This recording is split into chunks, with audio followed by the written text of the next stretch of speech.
Good evening, everyone. Hi. Before we get started, I just want to explain what's going on in the room for both folks that are here and then also folks that are online who don't feel the heat as the folks that in the room do.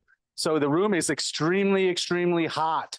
That is not due to someone not wanting to turn down the heat in this room. It is actually just residual, from my understanding, from the heat from the actual full complex. So we have no control over that. I have asked facilities. They've let me know this was going to happen. I was not clear that it was to this extent, but that is the situation. So we have a fan in the back. We have all the windows open. We have air conditioners blowing in the middle of winter. And so that's the situation. All right. Thank you, Jesse. Hello, everyone. I'll just start over. Greetings and welcome to the Chelsea Land Use Committee. My name is Carrie Keenan. Greg Morris and I are the co-chairs of this committee, which usually meets monthly, and this is our December meeting. MCB4 has a hybrid policy that can be found on our website. Board members are expected to attend meetings in person unless they have a disability or an extraordinary circumstance. Excused members and members of the public will still be able to participate virtually. Members who are joining by Zoom must leave their cameras on, particularly when it's time to vote on something, should there be something to vote on. Tonight's meeting is being streamed live on our YouTube channel, and a transcript is being recorded. Tonight we have the Chelsea NYCHA Redevelopment Project development team here to present on the bridge plan, formerly known as the interim repairs plan, and on the FEC finance plan. As you all know, on our committee, we sent a letter to our elected officials asking for a meeting in July 2024. As a result, the co-chairs of HHHS, Joe and Maria, and welcome Joe and Maria, and all members of HHHS were also invited to this meeting to participate, since this is sort of a dual role that we have. We met with our electeds or their representatives, with Jesse and Jessica, and we were shown these two presentations that you will see tonight. There is an additional, and so when we say the development team, we mean NYCHA related companies and Essence companies. So that is the development team. So there's been an additional presentation added to the Dropbox today that is an update on the bridge plan, formerly called interim repairs. So committee members have also sent additional questions to the development team, and they agreed to respond under separate cover, and we'd love to know when you can get those answers to us. When?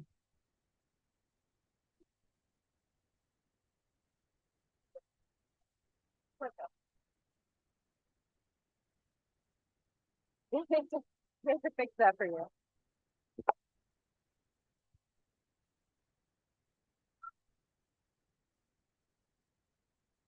Perfect. Good evening. My name is Jamar Adams. I am the founder of Essence Development, one of the PAC partners with the related companies, as well as with NYCHA. Yeah. Sorry. So we are planning to get you guys a response in writing to your questions the end of the first full week of January 2025.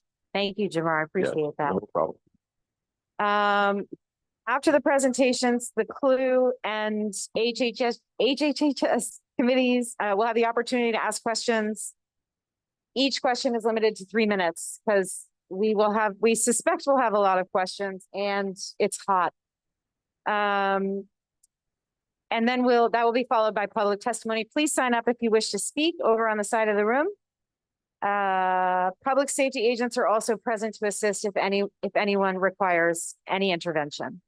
With that, Jamar Adams from Essence Development, Greg Goucher from Related Companies, and Jonathan Gouveia from NYCHA are here to present, and we will turn it over to you. All right. Well, thank you. My partner, Greg Goucher from the Related Companies, will be presenting the bridge plan as well as the financing plan.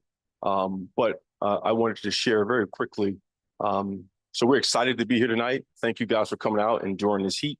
Again, we're going to share those two presentations, but we are at this place we are now because NYCHA's board at the end of October approved the proposed plan to provide for a one-for-one replacement of all 2,056 existing Chelsea Elliott Fulton units on the existing campus.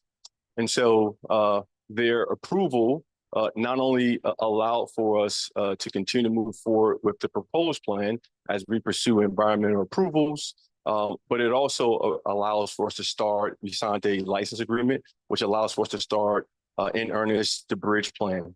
And so Greg will get up this evening and speak a little bit about the bridge plan in more detail.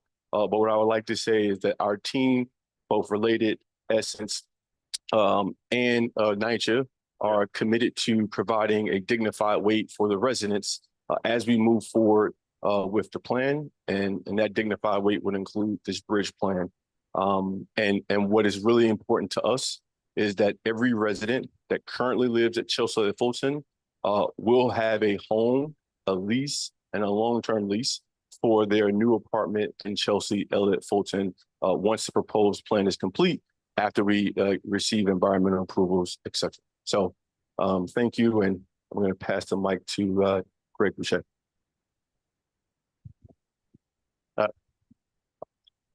Hello, committee. Thank you for having us today. My name is Greg Goucher. I'm with the related companies, and we are pleased to present the latest bridge plan. And we'll have a quick update on actually progress so far, and then we'll go into the financing plan for the replacement project. Okay, so start with the. Okay.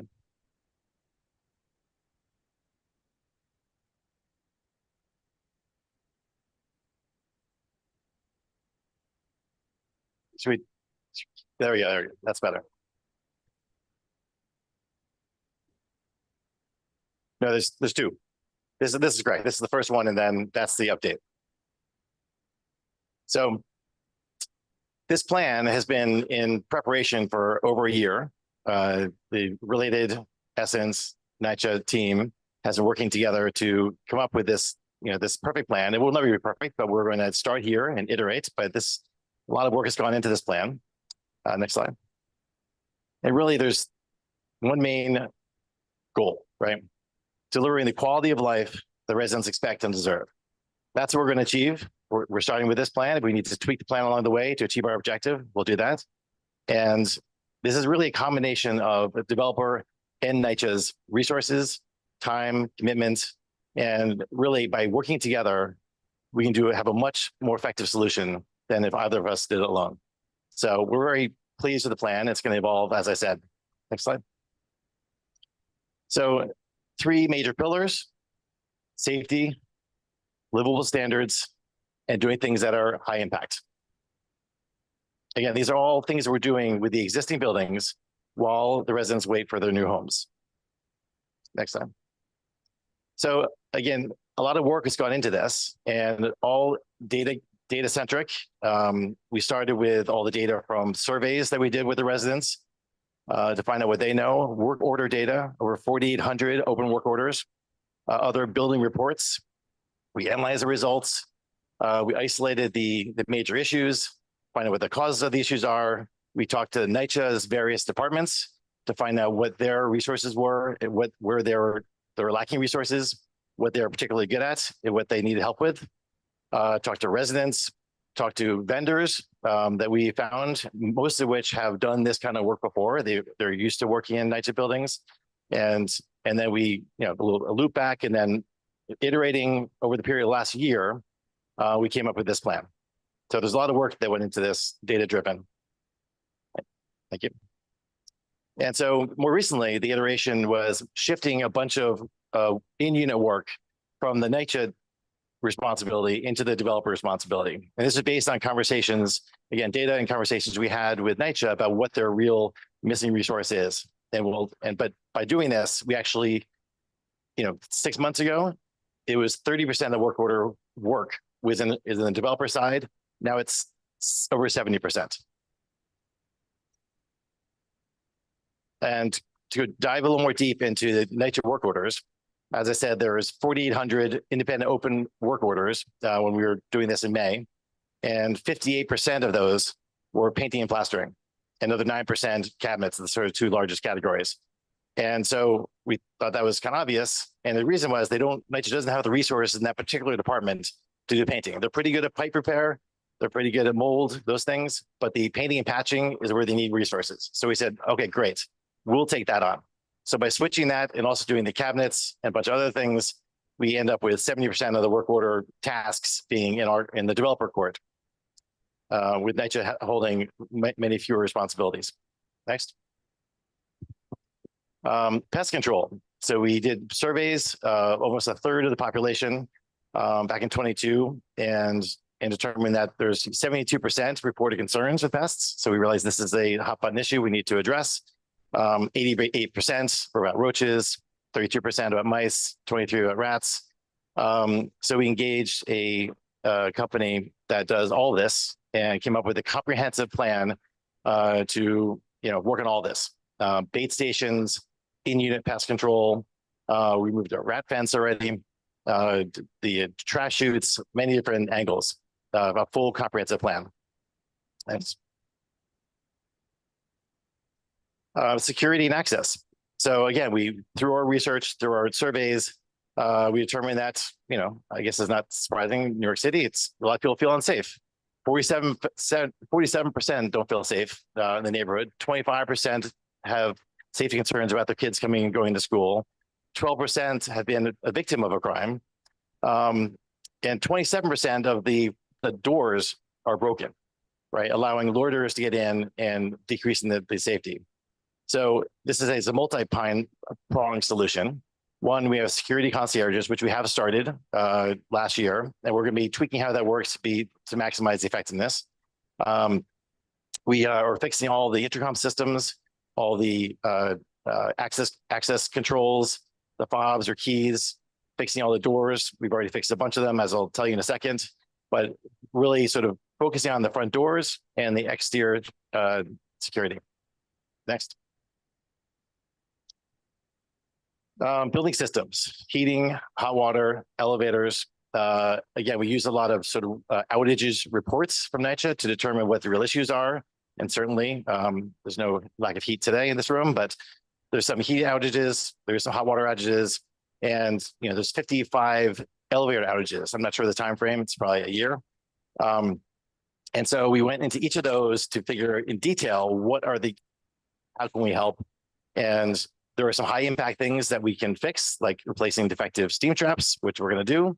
But the rest of it is about more proactive maintenance and monitoring, we determined. Because a lot of it is NYCHA doesn't know there's a problem until it's way too late. And so we've worked with NYCHA, and they've agreed to let us install monitoring devices on their heating equipment so that everyone is alerted the moment there's an issue, and we can start to get a head up on those things. And elevators is a totally different situation where there's a lot of elevator outages, but there's a lot of technicians on site that are very skilled at the elevator repair. The problem is, we discovered, was they don't have parts. So it takes too long to order the parts. And so what we're going to do here is we are going to order the parts, store them on site so that technicians have the parts when they're ready. Next. So it's a large team. You have two different development companies working together, NYCHA Real Estate, NYCHA Property Management. So the key to making this smooth is clear roles and responsibilities. So we've started outlining those already over many months and identifying positions. And next slide. And again, no one needs to know what this is. This is all behind the scenes. This is not something that the residents are required to know about. But this is how we are organizing basically the companies, the responsibilities, the people, actual people who are responsible for things, including we have an on-site supervisor who's been here for a few months now, 100% on-site every day. Those 8 blue boxes at the bottom of all of our paid consultants, including HOU is our tenant coordinator, Dial-A-Bug, Perennial GC, HVAC company, security company, access control company, lobby TV company. And then on the NYCHA side, we have NYCHA Real Estate, and all the property management divisions of operations, heating, elevator, pest management. Together, we form a pretty big team. Next. So again, the bridge plan pulls all these resources together in organized fashion. So the developer will bring resources, we're bringing expertise and committed team. NYCHA Real Estate has a committed team. And NYCHA Property Management has on-site staff. They have a lot of experience in these buildings. They need resources here and there. Perennial is our contractor who has done work in many NYCHA buildings. They know how this works. They know how to relate to the residents and get work done. And HOU, who has been on site for over a year now, is really our tenant connection, making sure that the residents are getting what they need and are communicated to. Next.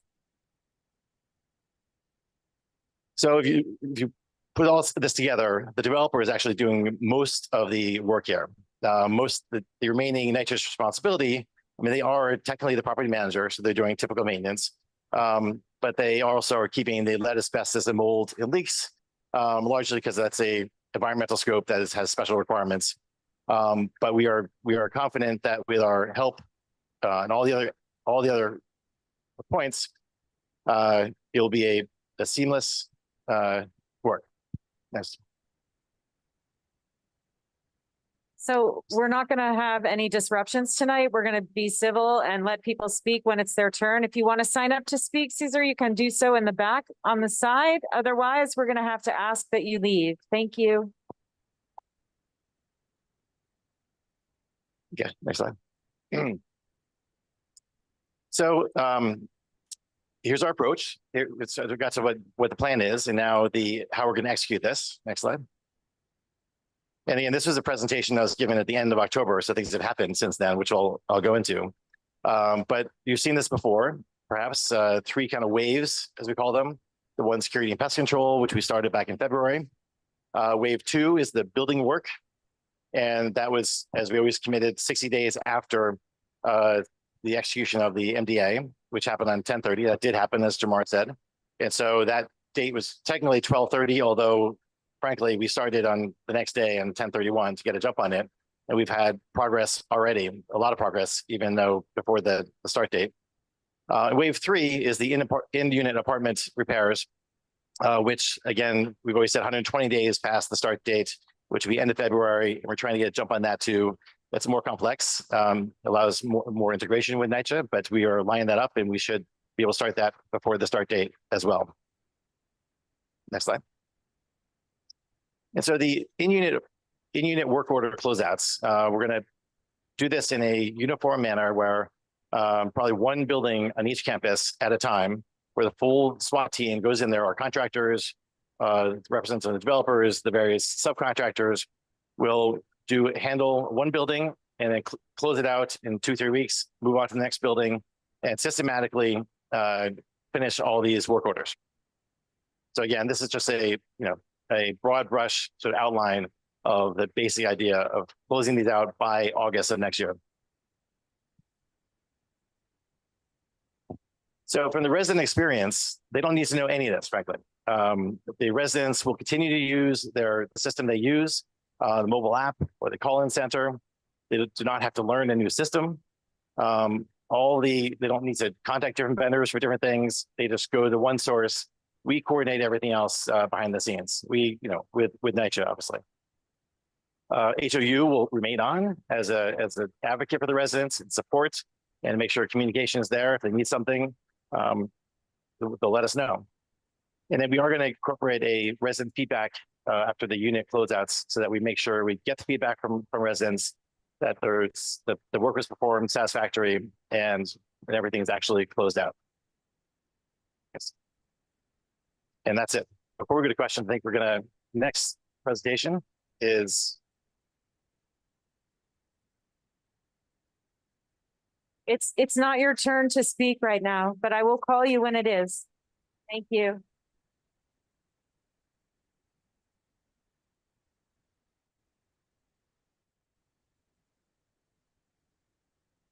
Would you mind, Greg, just giving a tiny bit of like an intro to this presentation? Yes. Because you can't hear me?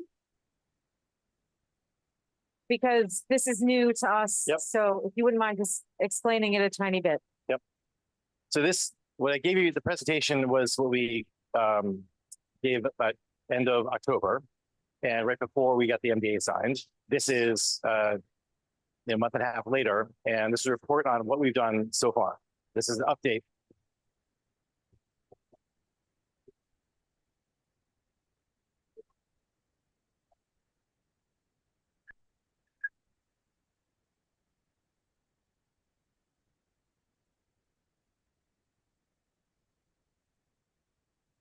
Hello, hello. Feedback?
Testing, testing. Testing, testing. Test. There you go.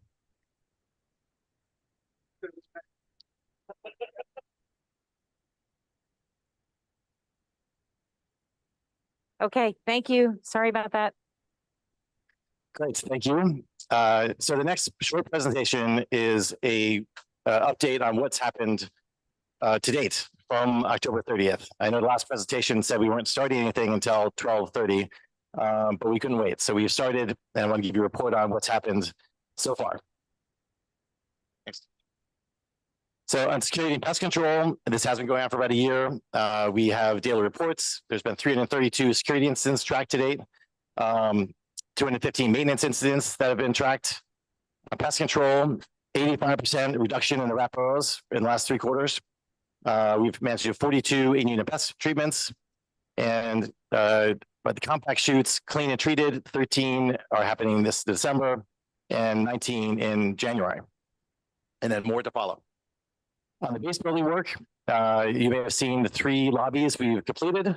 And this is a sort of painting, freshening up, and installation of a informational TV so that we can keep residents informed along the way. So 6 lobbies have started, and the LA Chelsea lobby should be completed in December. Old lobby should be completed in January. And again, that would be sort of fresh paint, lighting applicable, and a TV installation. So lobby entry and access, all the full entry doors have been repaired at this point. The Chelsea Edition intercoms has been repaired. And the remaining LA Chelsea entry doors intercom repairs begin in January and hopefully will be finished shortly thereafter. On the boiler room, we started monthly walkthroughs will begin in January. The monitoring panel and sensor package also begins in January. And as for the elevator parts, our team has put together the list of parts, which is in NYCHA's hands at the moment for approval, and then we'll purchase that in January. So this is all well ahead of our schedule. Next, go. So here you see the TV installation. Next, before and after. Here's before and after of some of the paint around in and around the lobbies. You see the before on top and the after down below. We identified sort of 6 departments that needed special care right away and could not wait for the general work order. And so of those, 3 are complete, one's about to be complete, and the other 2 are in process. I'll show you some quick before and afters. Next, here's a before of one apartment and the after, including a walk-in shower. Next, here's a before of another apartment and the after. So again, this is mostly NYCHA doing this work, frankly. We have that with our support, but this happened all in the last few months. Next. And so again, the work order repairs and the units are coming soon in February. That's it. Thank you. We have one more presentation to go through, the FEC finance plan. So again, something we saw in October, and Greg, you're going to do that one too? Yes. Okay. Keep rolling. Keep it rolling. All right. So we've been asked about the financing for the replacement project, and this is a brief presentation with the overview. Next slide. Of how the replacement project is going to be financed. So quick agenda, let's go back, let's go through this. So we'll be overview, do a quick, the sort of pillars of the master development agreement, the financing sources, what the variables are, various scenarios, phase 1, and then a quick look at phase 2. Okay, next. So the replacement project has 2 phases, maybe 3 if the ULURP doesn't happen. First phase is about $700 million. Phase 2 is about 1.2, maybe slightly shy of that. And then the mixed income project has no cost. That's way up in the future, but that's potentially up to 3,500 additional units. We're not talking about that here in financing. Our priority is the replacement project. Now, if the ULURP does not go as planned, then its phases perhaps come 3 phases, but the total cost remains about the same. So the master development agreement is really a roadmap, as I think you may have heard our partners say before, that this is not all the definitive documents. This is it's a comprehensive roadmap for how to steer us to the next up to 10, 15 years for all the projects. Wait, come back. Sorry.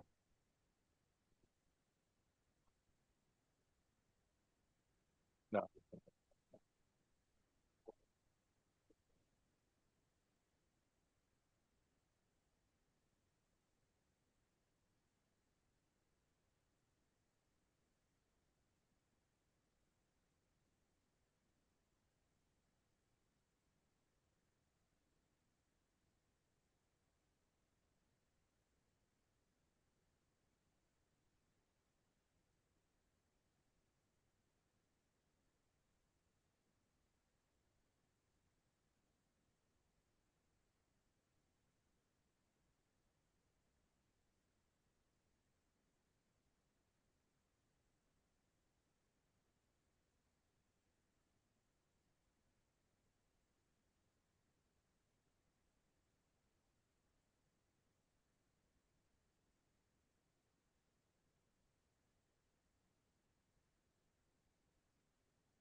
Test, test, test.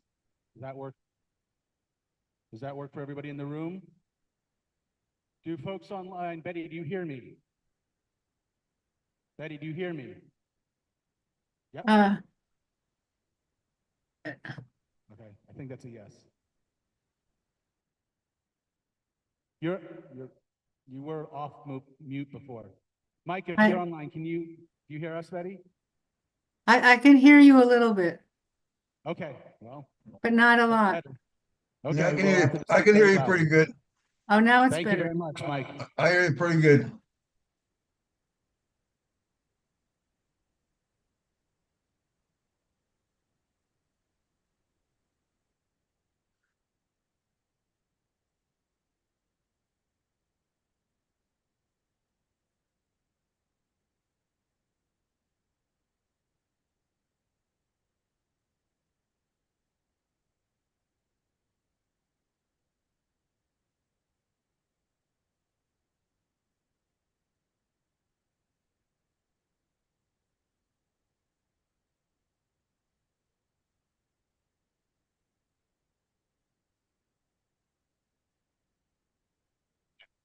Testing. Great. All right, we're going back a slide.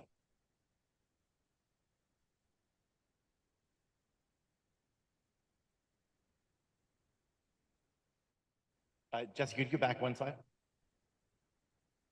There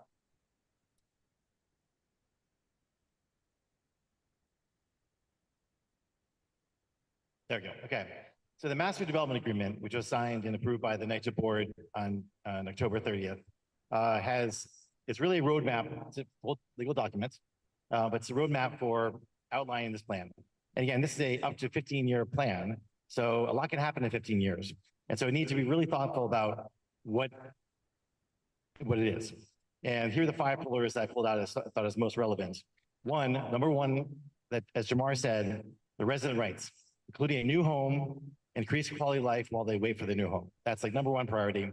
Number 2 is prioritizing the 2056 new replacement homes. 3, this one's very important because of the long duration and some unknowns that we just can't know yet. We need to plan for flexibility. We need to plan an alignment of interests among all the parties and financial levers to ensure that all of the replacement buildings can be financed and will be completed. And I think this document does that. It provides those levers necessary and the flexibility so that we can solve problems along the way when they come up. 4, of course, obviously no demolition until we can guarantee completion of that new building. And 5, when all the replacement buildings are completed, we want to provide much needed additional mixed income housing for New York City. So the financing sources of the first phase, and again, if you remember, it's about $700 million the first phase, those 2 main buildings. These are the 5 sources of financing.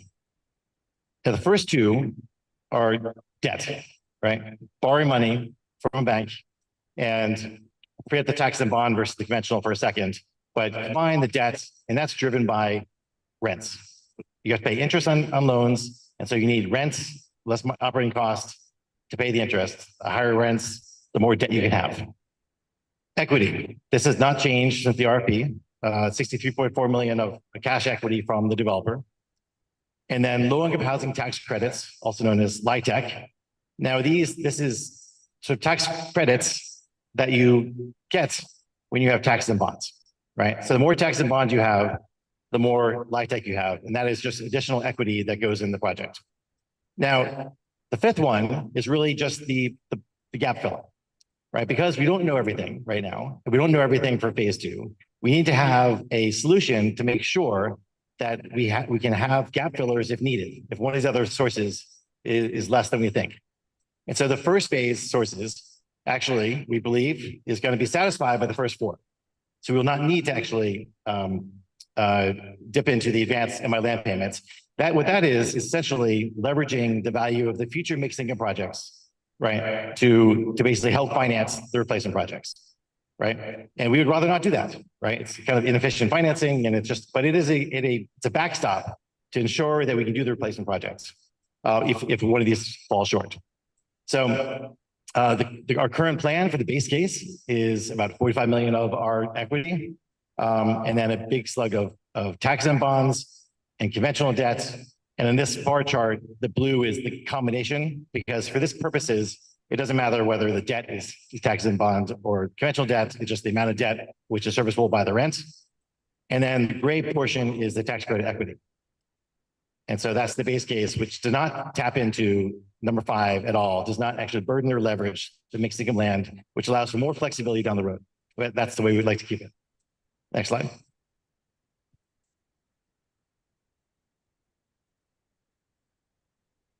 So what are the variables? So we don't have the final HUD rents that are going to be applied. And so if those, we've made an assumption based on what we think they should be, and what's justifiable based on the market rents in this neighborhood. But if those are lower, for example, than we estimated that they should be, then what that affects is the debt amount, right? If there's rents are lower, then there's less income to pay for debt service. Therefore, the debt amount will be lower. We'll be able to borrow less money. If we get a smaller allocation of taxes and bonds than we projected, what that does doesn't affect the debt necessarily because you can always backfill conventional debt, but what it does actually lowers the LIHTC equity. So fewer bonds, taxes and bonds, less equity. And construction costs, if construction costs rise for whatever reason, wages or whatever else, then beyond what we estimate, then obviously more sources are required. So that requires another fill-in of sources. So these are the 3 main, again, there's a million variables, but these are the 3 main variables that we solve for. Next slide, please. So we ran a few, of course, there's unlimited scenarios, but we chose 3 basic scenarios plus a base case to illustrate how this plan is flexible and ensures that we can get this finance to build those replacement buildings. So again, the base case has rents, LIHTC costs, such that the mixed income land is not leveraged. We don't need to touch that, which is great, right? However, if the HUD rents come in lower for whatever reason, then that's okay, right? You see the blue bar gets lower, that's the debt, right? Because the rents can only handle so much debt, and so the debt is lowered. So what gets backfilled in is the yellow, which is the mixed advance MI land payment. That's advance payments from the land. And again, we don't want to do that, but it's there if we need to. The next scenario is we get fewer taxes and bonds from the state or the city. In that case, what happens is we have fewer tax credits to sell, less tax credit equity. So the gray area in that 3rd bar you see gets smaller. No problem. We backfill in with the advanced MI land payments. And the last scenario is we get everything we need, but the costs are higher for whatever reason. Construction costs go up in New York City.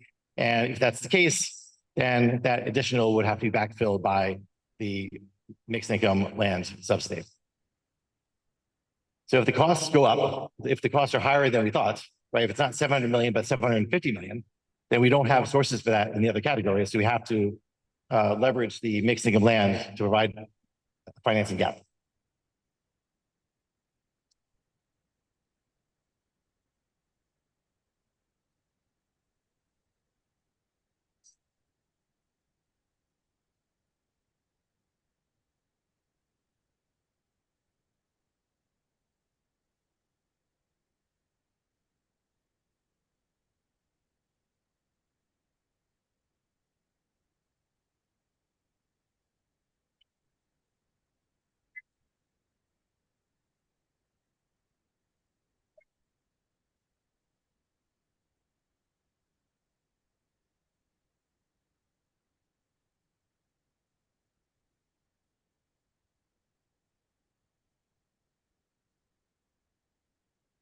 So lastly, we just talked about was phase 1. And so phase 2 is going to be 3+ years down the road. And we need to also provide flexibility and financial levers to make sure that is financeable as well. So that's it.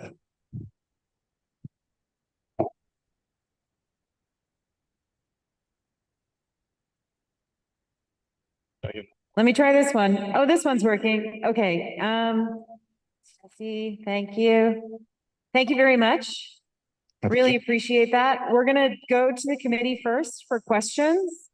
And I'm going to call on people and we're going to pass it around. So Inga first, when you're ready, you have...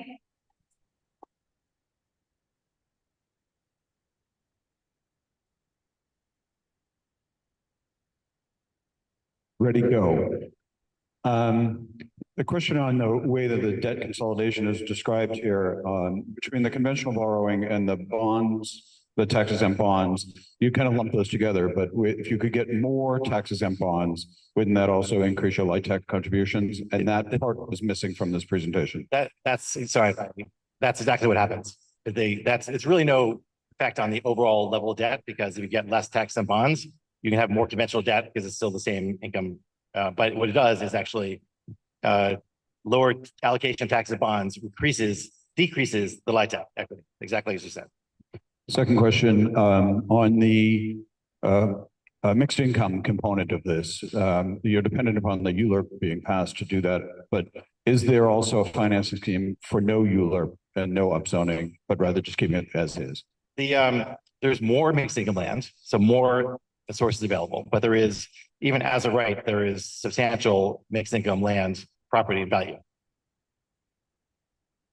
Thanks. Regarding the bridge plan, is there expectations that we'll get updates quarterly? We will be posting updates regularly on our website, which you should all go to. It's a new website as of 10:30 when we got approval. There's all FAQs, there's all kinds of information on there, and we'll be keeping that website live with updated reports on the bridge plan as well. Thank you for asking. Oh, what is it? HoldenElliottChelsea.com. No, HoldenElliottChelsea.com. Hi. So actually Caesar was right. I don't really understand most of this, but I do have a couple of questions I'd like to ask. First, which may not be related to this, but the length of the Section 8 deal, does it expire? If so, when does it expire? Is there an end point for that? And that's my 20 first years? question. 20 years. 20 years, and then they renew. They renew. Like Section 8 contracts, they renew. And is there a renewal negotiating process that takes place, or is it just a rollover? I mean, the ones we've had, not this project, just roll over, right? So I believe there's a requirement for us to continue that going. I'm Right. sorry, I didn't hear you. It's automatic. So my other question, one of them is, can related basically opt out No, of Section 8 at any point no, of the project? No. Okay. Is there a term limit? This is redundant. term limit. Okay, no. I mean, there's Themselves will become market rate? no. And just as for related, and I'm sure it's the same as Essence, so related companies across the country has never actually converted an affordable housing apartment to market rate ever. That Yeah. doesn't really mean. No, I'm it can't just saying, happen. I know, no, but it can't. The documents are clear, it cannot. That's. Yes. But So in addition, there's a deed restriction on the land that's recorded against the properties when we close each one of these individual buildings that will preclude us from turning these into market rate buildings at any point in time. And so there's a deed restriction that will run with the properties. So we are, recorded against the deal. We can't, we have to follow those requirements. Yep. thank you. Hi, I noticed that at the end of phase one, there's still more replacement housing to be done. Why? I thought all the replacement housing was being completed during phase one. So why is there replacement housing left over? Well, the project is phased, given the replacement project, so that to minimize any disruption, right? So the first phase is one building in Chelsea Addition, this building, and one building in Fulton, right? We demolish those two buildings, build two bigger buildings, move people in, then do phase two. So phase two is also the replacement project. I'm not sure I understand. I thought phase one was we build the replacement housing first. So everybody who's a NYCHA resident gets a new home. So going back, in a non-ULIP scheme, there was 3 phases to replace all 2,056 units on the existing campuses. Under the ULIP, the reason the ULIP was being pursued primarily was because we then were able to replace the 2,056 units on the existing campus in 2 phases. And so the first phase had 2 buildings, one on this campus, one at the Fulton campus, which would not rehouse all the existing residents. And then there was a second phase where there's additional 4 buildings that were built two on this campus, two on the southern campus at Fulton, that would then replace the existing housing for all the existing 2,056. Did that track? A little bit better. Yes, sir. Okay. And just understand that phase one is only applicable to the two as of right buildings, Chelsea Addition or Yes, Chelsea Edition, Addition and 11. 11. So Okay, I got you. Okay. Second question. Can you give a little bit more detail? I understand, tax exempt but who's issuing it? So the states and the city have allocations of tax and bonds there. And then, so Well, they we have allocate, 5 different sources of income, of financing. So at first tax exempt bonds, who are issuing those bonds? so the states, the federal government it allocates to the state and to the city amount of tax and bonds every year, right? And so they would allocate a portion of what they get to the project. And what that does, it's Well, I don't understand. Who is issuing the bonds? the state or the city. The state or the city? Yes, So we don't really, they can do both do it. Yeah, yeah. The same bonds. okay, same bonds. Joe, The answer is this. So the state of New York every year gets about $2.4 billion of tax exempt bonds, right? They allocate to the city of New York $800 million of tax exempt bonds. So what we're having conversations with right now is that we're trying to figure out how much is the state going to give us versus how much the city is going to give us to equal the total amount we need for phase one. So the agency specifically is HFA from the state, and then HDC from the city are those agencies that will be issuing taxes and bonds for the project. Yeah, but or just so the process is a nationwide allocation. Every state gets an allocation. They have housing agencies, right? The housing agency of the state also there's a city housing development corporation that does those bonds also, right? It is a political negotiation back and forth as to which projects are going to get how much bond allocation, depending upon which projects are important enough for the state or the city. Given the scale of this, what they're talking about, they will apply to both agencies to get an allocation. I know. And it may be multiple years. I'm not talking about their project. I'm talking about how the process works in New York State and New York City. Okay. Because it is nothing to do with the project. That's how the allocation works. Yes, that's absolutely correct. Thank you, Joe.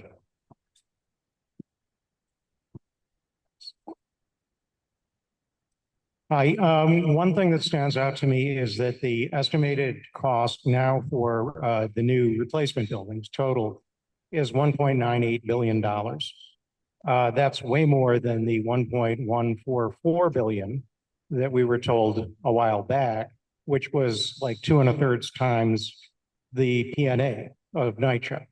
It's actually over 4 times what the physical needs assessment from NYCHA stated that it would cost to renovate the buildings. So this whole project is predicated on the claim that it would cost as much to renovate as to replace.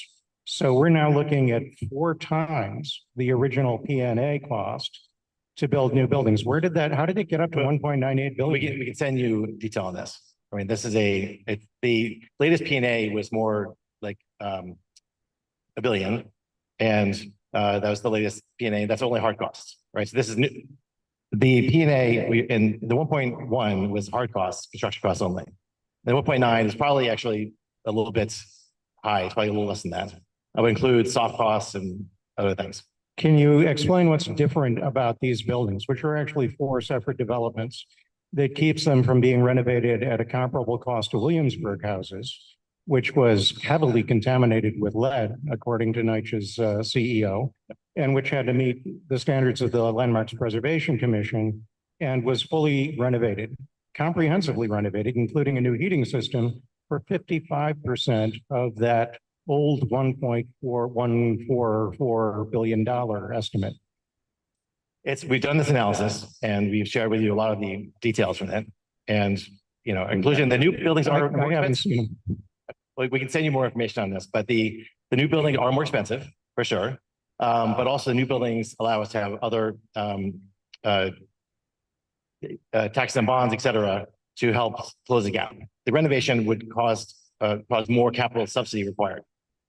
Okay, an item reported from the previous meeting, which is kind of a bombshell. It says in the letter from CB4, simply stating our understanding of the meeting. A critical concern is that NYCHA revenue generated from the FEC redevelopment is set to be directed into NYCHA's general fund to be used citywide on other NYCHA campuses rather than reinvested into the FEC development itself. What can you tell us about that? That's completely new to us. Well, first of all, every new building that gets built will have cash flow from it, and the first cash flow goes to pay capital, right? So there's no issue of running out of capital or funds to maintain the buildings, right? That each building, the first stop in cash flow is to fund capital improvements and maintenance on that building.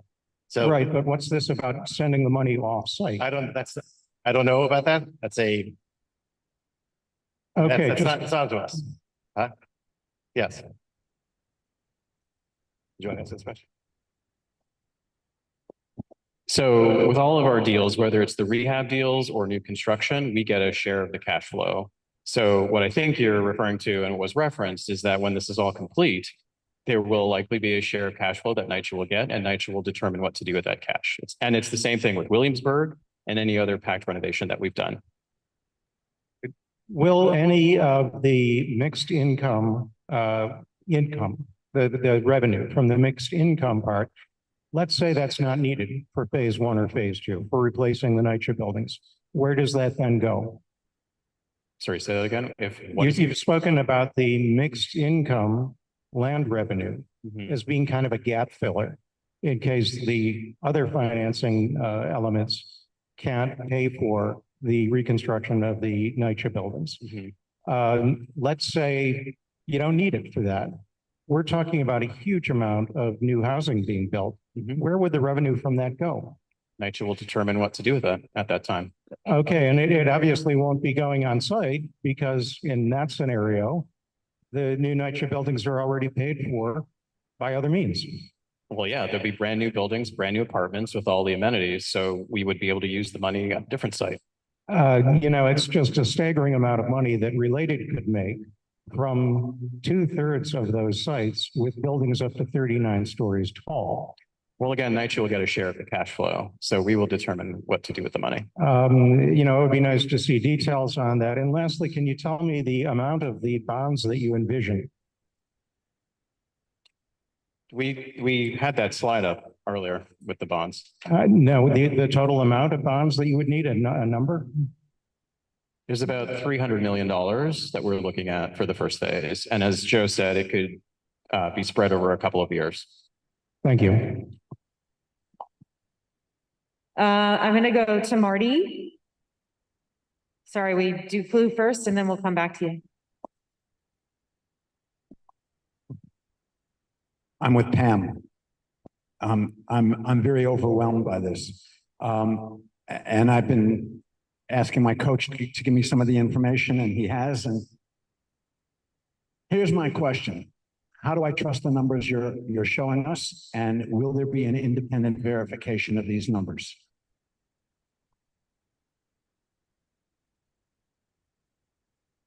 I mean, an independent verification of the hard costs that we're paying or the bonds that we're asking for, what's your specific question? I'm very concerned about the estimation of building costs that you have in these documents. David has wisely suggested that there's a difference between building costs between Williamsburg and what you propose. And you say your numbers are right and that the Williamsburg may not be relevant to these campuses. So my question is, how do I know that those are the correct numbers? So I want to make sure very clearly, Williamsburg was a renovation.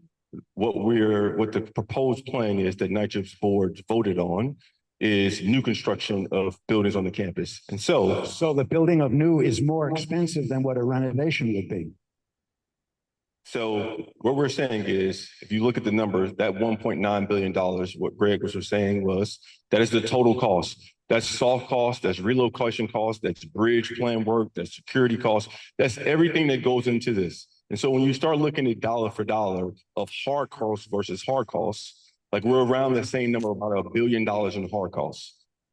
Okay, so to more exactly pull it back, we're basically $1 billion in hard costs for the new construction and what NYCHA's P&A provided for everyone. I think it was the 2022 P&A, 23 P&A that said it was, $560-something thousand per unit, which equals about $1 billion in hard costs. And again, just want to be very clear, that's hard cost to hard costs. When we say 1.9, that's inclusive of interest costs, that's inclusive of architectural fees, that's inclusive of all those other things.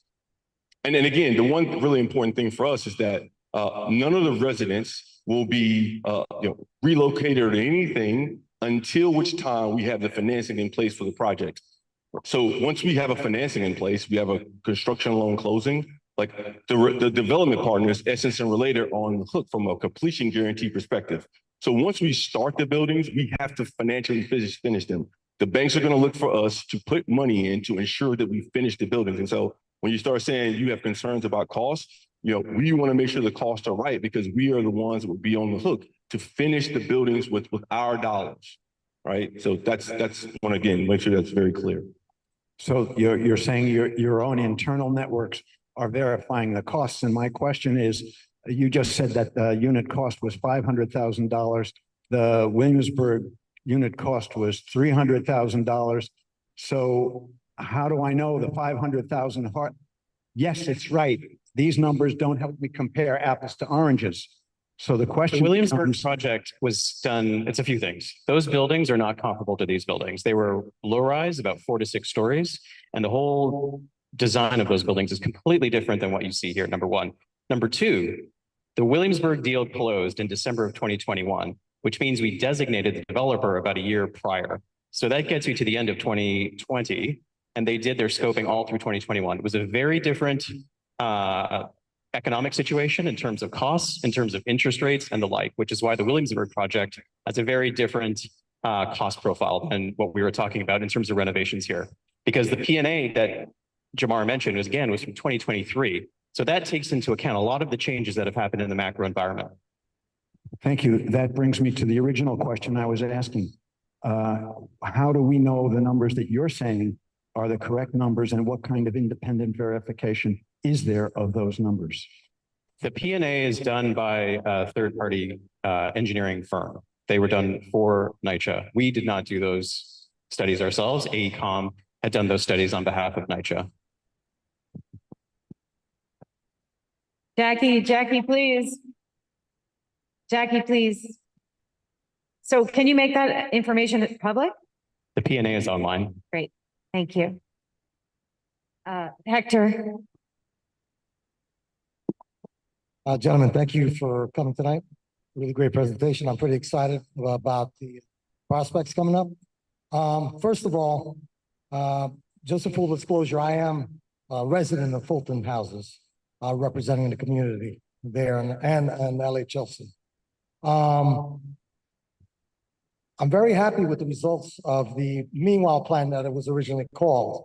With the pest control, I've seen results already in many apartments, including my own. I live on the ground floor, and honestly, we have a problem there. And, we are pretty clean and do garbage disposal properly, but the steps that are taken by pest control seems to work, because for the first time in years, I've seen a lot less than I've ever seen. So it's really impressive. Secondly, we have a situation right now at Fulton where we have 3 elevators out. So that shows the dire need of repair in a lot of these buildings. It just happened now. We have 3 elevators out in a building where there are handicapped and elderly individuals and families that need to get to their homes in a high rise, no less. Now, respectfully, what would be the normal process? I mean, I know NYCHA will be called, the phone number, the 718 original number, or tickets be opened. But what would be the new process? Because obviously right now, since NYCHA is still handling it, it's not going to be done properly, I think, in a quick manner, will it? When have they been, since when were they out of service? It just happened Okay, today. So the process is exactly the same. I think Greg mentioned this in his presentation. Right. We did not want to introduce a new process that people had to learn. So the same phone numbers, the same contact, but now that you've flagged this for me, I'll make sure that it's being addressed. Okay, thank you. Yep. And one last thing. I am also, in full disclosure again, I'm a member of the Tenants Association in Fulton. and we were just reelected. So basically, we represent the voices of Fulton, the majority, because the community has spoken. We were reelected, and we had some competitors, but unfortunately, they cannot meet the challenge. So I just want to say, you have the full support of the Fulton Tennis Association and the community itself. And I want to thank you.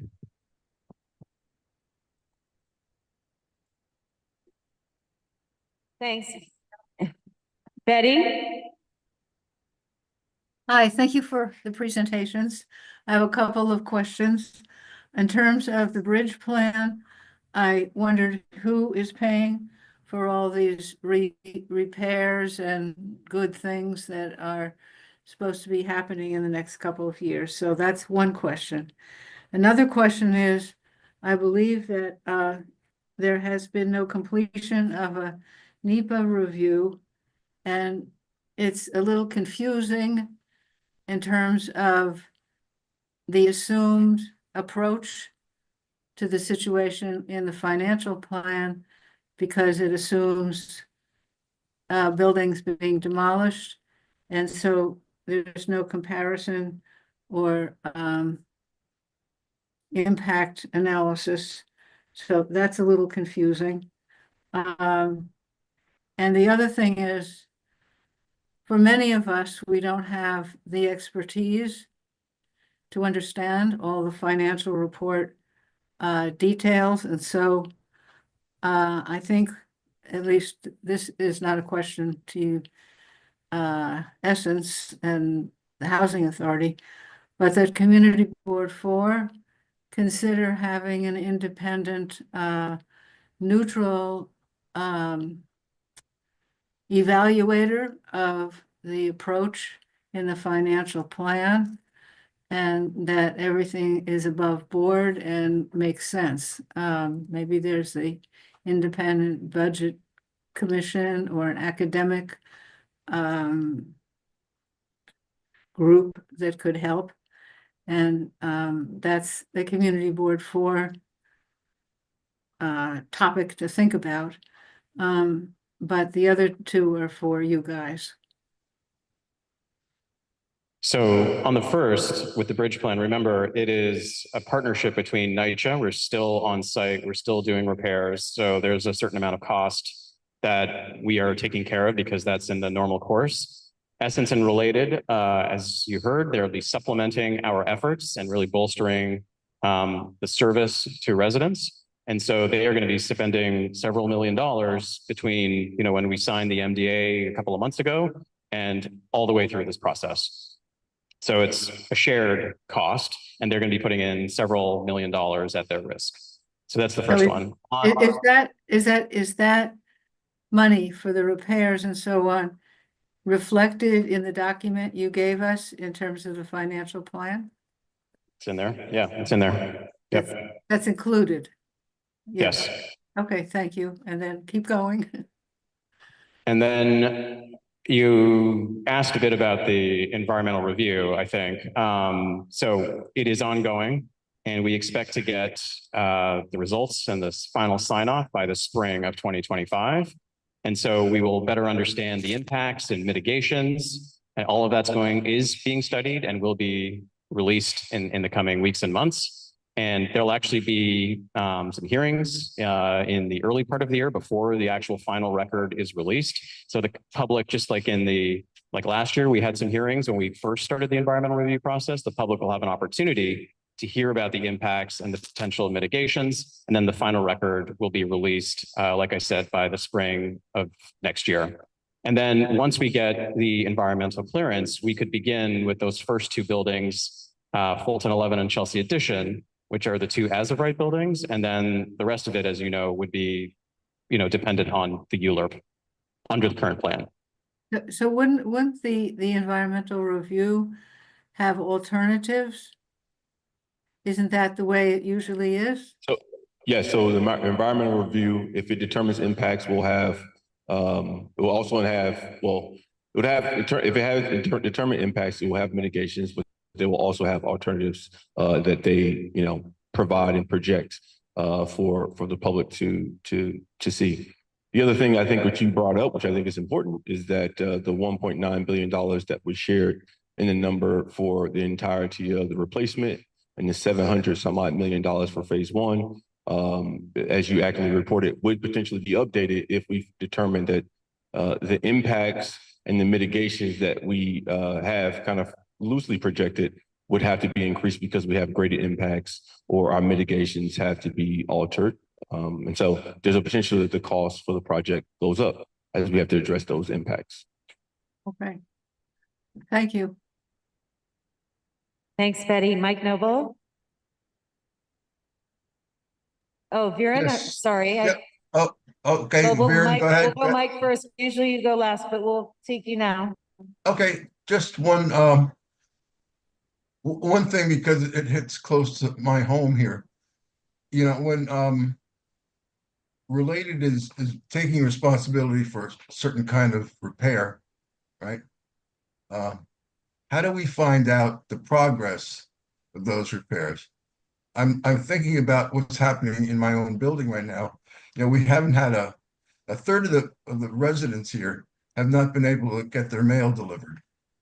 Somebody broke the mailboxes, and at first the post office was going to fix it all, and then they tossed it back to NYCHA, who is now looking for a vendor to come and, you know, fix the main door so that people can get their mail. Otherwise, you've got to go up to the main post office and retrieve it, and some folks just can't do that. My question is, and this applies to everything, how do we keep track of the progress of these things? You know, the property management here is reluctant to tell us anything, even if they know the answer, and people are frustrated. And that's just one example, right? So, Mike, to respond to your question, that's the reason, one of the reasons we put the television into the lobbies, and we'll have television in every lobby, so as we have a vehicle to not only when we come to the TA meetings and share with residents progress and results, not only will we have it on our website, there's a public facing website, www.fultonlhc.com, but we will also be able to share progress reports on those television lobbies, so that then the residents will have a better sense of what's happening across the campus, as well as those television lobbies. When we start doing building by building work order addressing, we will be able to start to communicate with residents, not only through HOU, who do door knocking and informing residents that we're coming in a month and 2 weeks and then a week, but we'll also be able to have that on the television screens. And so, again, one of the really important things of having those television in the lobbies was that so that we can continue to convey messages to the residents. That would also come along with what we're doing on the website, which would also come along with what we're doing in TA meetings, as well as what information that HOU is providing in person on the site. okay, that's super. I was wondering what's going to be on those screens. That's great. That's the future. I'm talking about right now. People have stuff at the post office that they simply can't retrieve. You know, it's like important stuff. Yeah. So as of right now, because we haven't started that part of the plan, you know, we're not engaged physically on the site. We did have a meeting with the elected officials, PSA4, 10th Precinct, NYCHA Security, talking about this very same issue because the Postal Service sent a notice saying that they weren't going to deliver anymore. And so we're trying to expedite the door, fixing the door at that and those specific buildings that we understand have those issues with the Postal Service, as well as we're trying to advance the intercom system so that then both the key fobs or the keys are made available. Because if you fix the door and you don't have the key fobs, you don't have the keys, or people can't use the intercom system to get in and out the building, it creates a problem where people want to leave the door ajar or to break the door open because they can't get in when they're actually a resident. And so again, it's a kind of a comprehensive thing. So we're trying to work as quickly as possible to address the units, the buildings that we know have the mail issues. We're trying to expedite the delivery service of the intercoms, the doors, and the keys and the fobs. All right, thank you. Unfortunately, I wish it was a more satisfactory answer, but that's what we have right now. Okay, thanks. Thanks, Mike. You're all set because you're to time. Viren? Yes, a couple of quick questions and one clarification. Williamsburg was not actually just simply repairs and fixing up kind of a project. It was actually much more substantial. It's landmarked. Its detailing was absolutely sort of super refined, and that cost was much higher than what you sort of projected to be. It actually went through substantial sort of regut kind of an approach in terms of replacing all the utilities. So it's not exactly what you kind of imply it to be.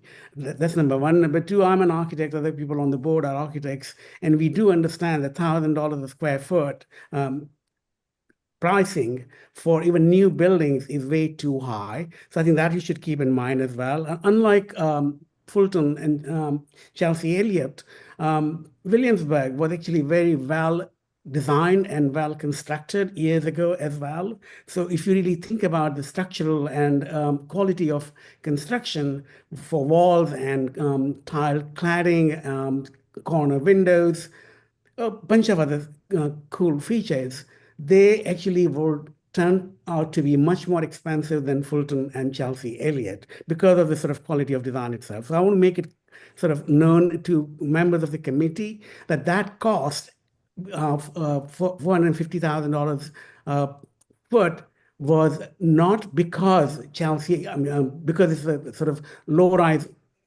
project versus Chelsea Elliott and Fulton. That's number one. Number two, in terms of what Betty's questioning, who will be monitoring the environmental part, which I understand, but who is actually approving and monitoring the financial component of this project? Is it going to be done by NYCHA?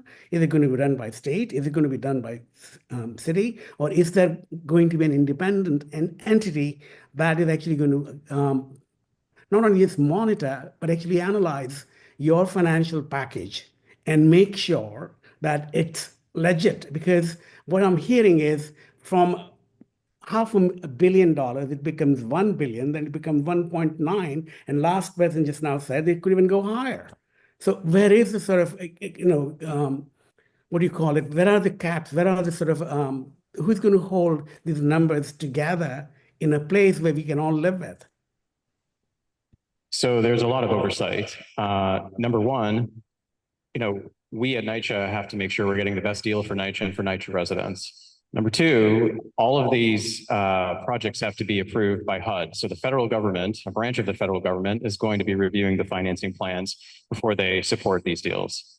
Then, as Jamar mentioned, and I think Greg also mentioned, before we even begin the relocation of any residents out of a building, which then leads to a demolition, all of the financing has to be in place, which means the LIHTC investors, the banks, HDC, if they're coming in with the financing, or FHA, if they're coming in with the financing. So all of these different parties are going to be looking at the financials to make sure that these projects are sound and are reasonable in terms of cost.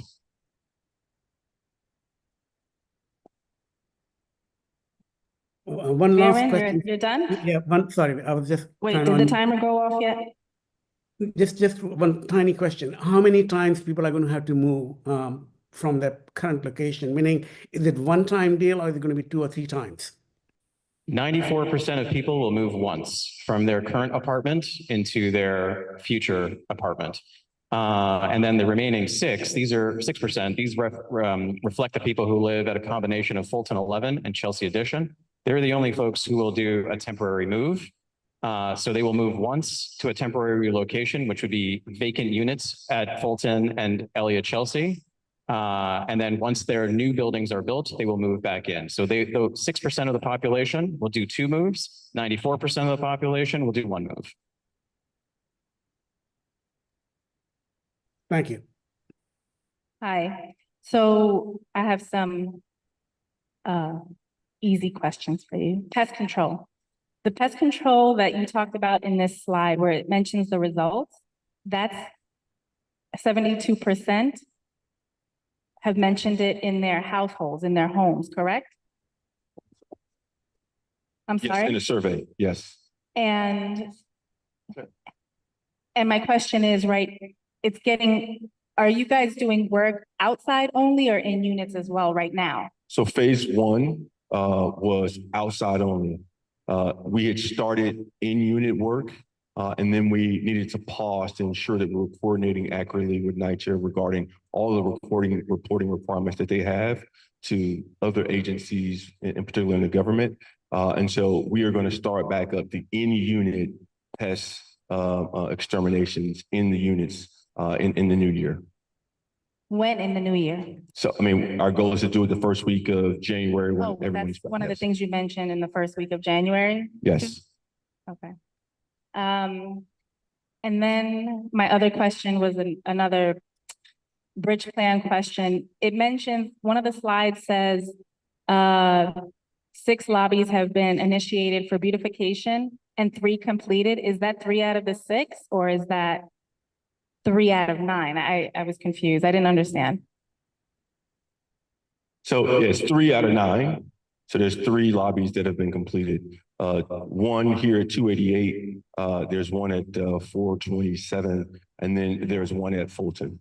So 3 of the 9 built. So it's not 9 total buildings, but 9 have started. 3 have been completed. Yes, Yes. that's what I meant. And you mentioned 2 main buildings. I'm not sure who mentioned it. And as of right buildings, can you just remind me which 2 buildings you're referring to? So when we say, I want to be very, very clear, there are 2 buildings that do not require zoning action to build. And so that is the first building that would be here at the Chelsea campus. Yes. And so right where we're sitting here, Yes. you would have to relocate the residents of Chelsea Addition, relocate Hudson Guild, and then you would demo those 2 buildings, demo this building to then build the first building here. And then at Fulton, the only residential building on 19th Street, the north side of 19th Street, that building would, again, we would, I think it's 401 West 19th Street, but there's a second address as well. I can't recall the second address, but it's, the nomenclature is Fulton 11. So again, But 2 entrances? 1 building with 2 entrances. It's on 19th on the north It's the side. only one that's on 19th Street, has the little small playground adjacent to it. Okay. And then also you mentioned 1.9 billion for, and you were delineating different things that's for. Is that 1.9 billion considered the total development cost? That is considered the total development cost. All right, that's it. Thank you. Thank you.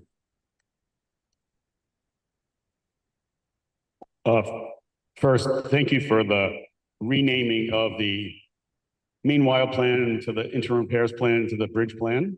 All right. And it actually, the best thing about this is that it took our entire community board and public to push you to do that, to have 70% by related of repairs versus 30% by related of repairs.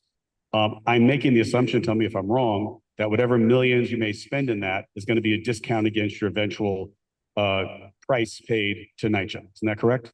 Well, it's part of the project cost. So it's wrapped into the overall project cost. So what that means, we're funding it now out of our pockets. right, And but what then- it means in English is that you will, if you spend $4 million, that will be a credit against your $4 million price to NYCHA. We're not buying the land from NYCHA. I'm not right? saying you're buying the Or- land. I'm not gonna play those words either. You're leasing it. Whatever the cost is for the lease, $4 million will be discounted. No. No, So that's what I'm trying to ask you. Yes. Explain what it is so the public understands. It would be the same as the plumbing cost for the new building, right? It's just project costs. It's cost of the project that we are partners, NYCHA, the developer, which is related in essence, the developer, partners with NYCHA, PAC partners. We together are the developer, right? So and we together go raise money and then pay the bills. We are funding the money now, obviously, because it's before closing. Once we have a closing, it'll be that money that we're spending now will be part of the capitalization that is financed. So it'll be part of the soft cost of the project as interim repairs, as many developers do. You must repair something in the meantime, right, on the way to doing something else, right? Exactly. So it is going to be financed one way or the other through either the various parts of equity or various parts of loan, right? Eventually, So once you sign the deal and execute it, there is no risk to you because that is part of that project and you will get reimbursed. I can say this because I do this in projects where I put money in to keep the apartments together. And then when we close, we get a reimbursement. This case is much larger. Is that accurate? Yes, we sign the deals. We know we have a deal now. So we're spending money and then out of our own pockets until next July. We're merely fronting the money, but you're going to get it when the deal closes. Yes, when the deal closes, it's part of we have equity requirements as well. So we probably just leave that in as part of our equity requirements. Correct. So there is no risk. When the deal closes, there's no risk on that money. That's correct. Just want to get it out because I heard the words risk and risk and risk, and I felt it wasn't that risky because the deal's going to close. Well, right? I mean, if you're going to assure to us that the deals are going to close, then yes, there's no risk. But if the Considering deals how don't many close- people you've lined up to make this deal close, some version of it will close. I don't doubt that at all. Glad to hear it. So the next question is on the hard cost. The hard cost is not 1.9 billion, which I was trying to get understand before. It's 1.2 billion. Is that correct? Give or take. That sounds about right. I don't have the numbers. It's in your deck. I just want to make Yes, sure I got. there we go. Things keep changing, so I want to make sure it's right. Okay. So the 1.2 billion comes out to 583,000 per dwelling unit. And if we compare that to the prior, to the Williamsburg, which was a gut renovation at 307,000 a unit, that's 43% more. I think the thing that we're trying to understand here is originally when the plan was rolled out to the whole community, it was that the cost of new construction would be less than the cost of renovation. And when you wrap it all together, it would be faster. So can I ask you, what is the time frame for the current version of this plan? First, for phases 1, 2, or 3, or phase 1 and 2 for the replacement housing? What is that time frame? Approximately, not change. 3 to 4 years for the first phase, and then 3 years for the second, and we're done. Let me ask Jonathan, in prior PACT projects where you've done major renovation, what has been the time frame from the beginning of construction to completion of construction of the same scale? Because I mean, there's lots of different scales all over NYCHA, I understand that. Most of them are 2 years. Sometimes it takes 3, depending on lead, asbestos, and what have you. All right, so I want to say then, the first 2 things that we're offering to the tenants is that it would be cheaper to build new than to renovate, and it'll be faster to build new than renovate. And neither of those are actually accurate. But no, that's, I'm telling you, this is what was reported in meeting after meeting after meeting. And the reason we had a definite. I'm sorry, I was hosting all the meetings and we never said it would be faster. We always had a timeline that said at least 3 years for construction, because we build buildings all the time as well. And you can't build a 40-story building or a 12-story building, what have you, in less than, and we have to demo the buildings. And so we never had a scenario where we said that we were going to build the new buildings faster than you would renovate the existing. Jamar, I really disagree, because it was reported here at this committee and the housing committee multiple times by multiple tenants that was the underlying premise of why. And in fact, the tenant association leaders, we all talked about this, it would be faster to do the new construction. And it made sense, because in fact, it would be cheaper. And we sat in these rooms over and over and over. I'm sorry, I can't allow that to continue, because that's just not true. You don't have to allow it to continue. It's the fact that we go back to the videos of this committee and the housing committee where that was reported by your team. All right. But let me take the bigger question here. And that is, Jonathan, we understood just recently out of the meeting that the development team had with the elected officials and the AG, that we had believed for a long time that the rest of this land had to be leased or create income in order to be a gap filler, meaning whatever could not be raised by the various income sources, because that would help plug the hole to get the full budget funded, right? What we've learned is that, number one, Related has said they'd hope that's not going to happen, and they said it tonight. The second, to the degree it happens, they hope to minimize it. So therefore, the balance of the funds raised by this lease for mixed income housing is the benefit's not going to accrue to our district, but it's going to accrue to NYCHA. And then you had the unbelievable response. NYCHA will determine what happens at that point in time. Well, I want to say first, I don't know if you'll be at NYCHA at that point in time, right? But the idea that Chelsea NYCHA is the piggy bank for the city because it has valuable land is pretty frustrating to hear at this point in time, because we heard this, maybe 4 weeks ago for the first time in detail? And we have not heard that for month after month after month after month. And so what I say to the tenants here, right, who are in favor, I understand why you want a brand new home, makes perfect sense. But number one, you're not going to get it faster. Number two, it's not going to be cheaper. And number three, the majority of the funds generated here are not going to our district. They're going to fund NYCHA. And you've chosen this location for new construction because it's the most valuable land that can produce the highest rate houses. And that's just factual. You did not go to Williamsburg. So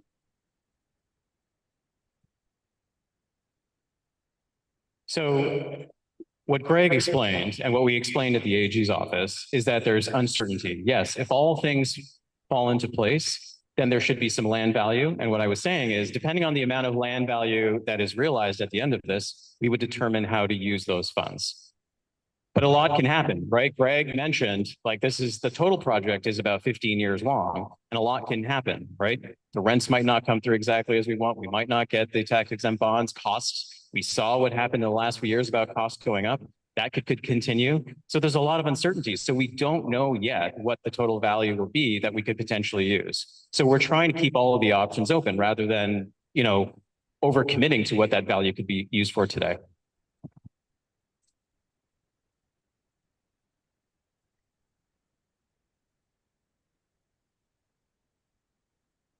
Hi, I just have a question about the school that's on the Chelsea Elliott campus. Is any of the $1.2 billion going for any refurbishments of that school? And what kind of communications have you had with the school leadership there in regards to any of the development you're proposing? So again, we're doing the environmental review right now. It looks at a number of issues, including the impact to schools. So depending on what comes back, we may have to, work with the school to do a refurbishment, expansion, what have you. Okay, but are you in any communication with them? Have you spoken to them at all, I guess, at this point? They have been invited to participate in the environmental review process, but we have not, other than that process right now, we have not had negotiations with them. All right, so you're waiting for the process to be over in order to communicate with them? Well, they're engaging in the process. The education department will be and has been engaged as part of the environmental review process. What I would say is that we are waiting until we get the full determination of impacts to the school, and then we will respond. So before we start having conversations and making determinations, we want to understand what the city of New York and its agencies say the impacts would be on the school. And then once we have the information, we'll be able to engage with the school to determine how we mitigate any impacts, if there are any. Right, I understand that, but I think that the parents and the school, the people who work there may have concerns and want to discuss that with you beforehand, right? To add to whatever concerns the city may have is what I'm trying to say. So it would be nice to have some sort of communication with them, because as far as I know that they're hearing about this from parents, some people who, people who actually live in the houses, but there's been no real solid communications with the school leadership there or the PTA. So I'm just curious if you have any plans of doing that to actually hear from them. We have heard from them. They wrote a letter in response to the draft scope of work. We are planning to, NYCHA as the lead agency as well as HPD is planning to respond to their questions and comments directly. And so they will have a fully written, detailed response to their questions and comments. That includes, parents from the PTA. So I'm going to piggyback off that, because you said you don't feel the need to speak to the school or the community about potential, impacts until you get the results from the EIS, but correct me if I'm wrong, please, but you have been speaking to tenants about moving and relocating before you have the EIS report back. So it's like, it seems like, some people, yeah, other people no. I'm curious if you have any plan yet as to where to relocate Hudson Guild, since this will be one of the first places to be demolished. So we've had, I want to clarify, and hopefully I didn't say, but maybe I did. I apologize if I said we didn't feel the need to speak to them. I was saying we wanted to make sure we had the impacts first prior to speaking to them, so we knew what was going to be impacting them and the potentials for mitigation. So I apologize if I said that we didn't need to speak to them. Talking about Hudson Guild, so we've been having basically weekly meetings with Hudson Guild. Ken Jockers and I have had a standing monthly coffee to sit and talk. And we are planning right now, we're working with them on an MOU. And if that MOU is approved, we have plans to move them to a temporary site on 27th Street as a part of their temporary relocation. Okay, you guys spoke to us about the time, the phasing, the timeline, and, you know, let's just say 15 years is optimistic. That's what you sort of reported back to us at our meeting in October. And I just think that, like, again, to this question of, you know, the public school on the corner, elementary school, that's 3 generations of kids basically going to school in a construction zone. So I just think that maybe it would be great. Maybe we can ask you right now if you will please reach out to them and start conversations about what can be done. And am I correct in saying 15 years? That's what our environmental assessment projects, 15 years. Okay. I just want to clarify one more thing. Jonathan, you told us at our meeting that and you said it again tonight, that no FEC resident would be relocated off campus. But at the MDA meeting, you said that FEC residents might be relocated to other NYCHA campuses.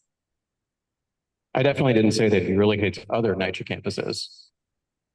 We are looking to, the first option is vacancies at Fulton and Elliott Chelsea. And what we said was if for whatever reason a resident had a preference to not relocate within a vacancy, we would look to put them into apartments that were still within Chelsea if that was their preference, so that they could stay within the neighborhood.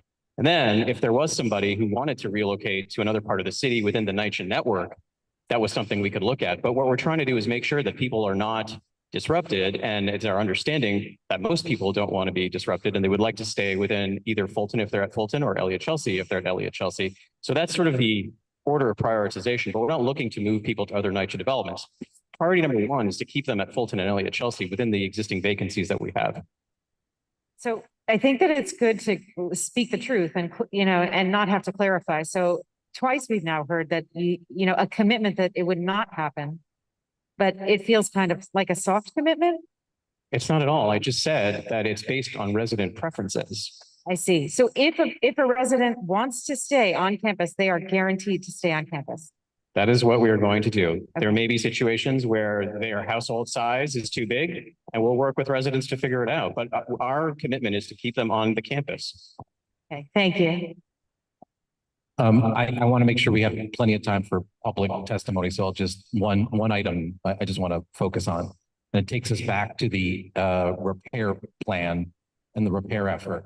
One of the things that you said was as related takes responsibility for 70% of the repairs. I follow NYCHA 30%.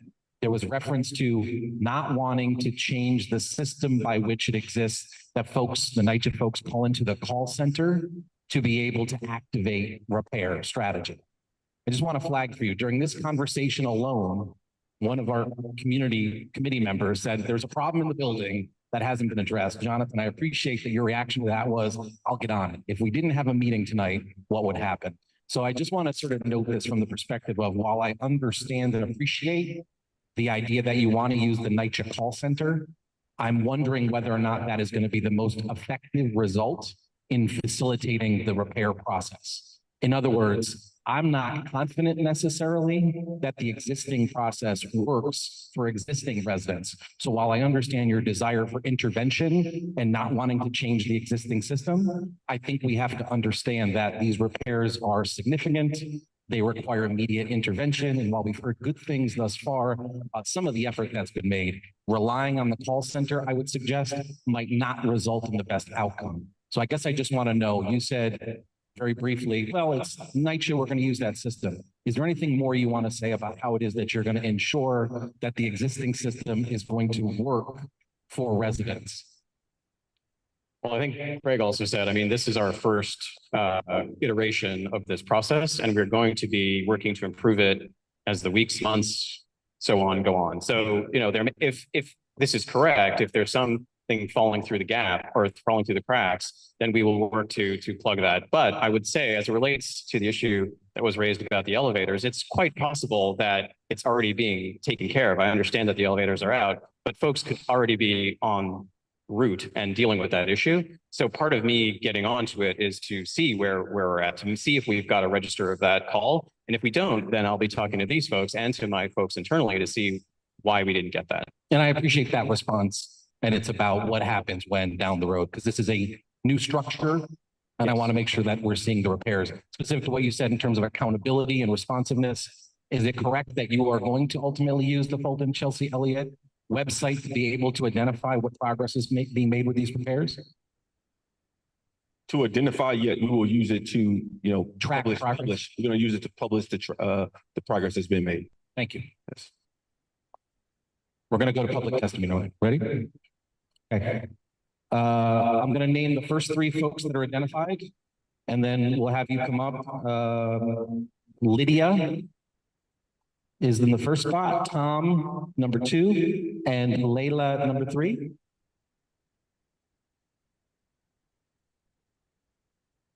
You need to be on mic. How much time? 3 minutes. 3 minutes. Okay, I have a couple of things. Thank you for the presentation.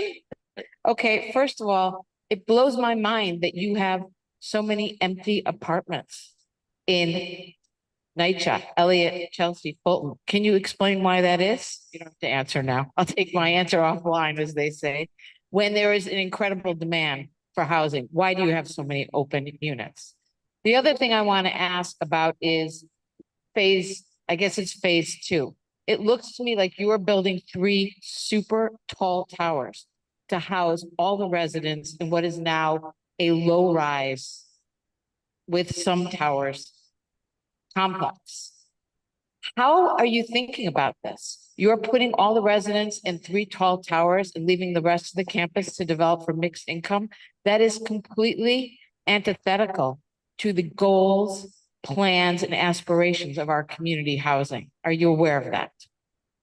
And the third thing I want to say is that when you changed your response to the RFP and went for a demolition rebuild, you seem to not realize that you've broken a public trust. People worked on one thing, you agreed, and you came back with something else. How does that work in your overall model? And one last thing, I'm a member of the community. I don't live in the buildings. And yet what you will do on that campus will impact everyone in Chelsea.